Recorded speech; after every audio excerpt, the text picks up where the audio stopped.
तर आज वंचित बहुजन आघाडीचे पदाधिकारी व कार्यकर्ते ह्या सर्व बाढपीडित जे पूरग्रस्त लोक आहेत त्या पूरग्रस्त लोकांची पाहणी करण्यासाठी व त्यांच्या जे काही समस्या आहेत ते बघण्यासाठी व ज्या लोकांना 2 दिवस झाले जेवायला मिळालं नाही त्याला जेवण देण्यासाठी इथं आलेले आहेत. तर त्या सर्वांशी आपण इथं त्याच्याशी चर्चा करणार आहोत, त्याच्याशी आपण बोलणार आहोत. काल जे ढगफुटी झाली त्यामध्ये श्रावस्तीनगर प्रभागातील नवीन श्रावस्तीनगर इथे सध्याला मी आलो आहोत. इथं सध्याला पाहत आहोत की एवढी बिकट परिस्थिती आहे. यांचं जनजीवन पुरं विस्कळीत झालेलं आहे. यांना राहण्यासाठी खाण्यासाठी सध्याला कोणतीही उपाययोजना शासनानं राबवलेली नाही.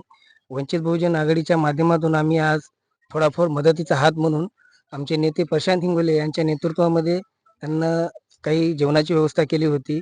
त्याचबरोबर प्रशासनाला आम्ही इशारा देत आहोत. आम्ही आज काही व्हिडिओज फोटोज काढलेले आहेत. आता ते फोटो आणि व्हिडिओज घेऊन आम्ही कलेक्टर साहेबांना भेटणार आहोत.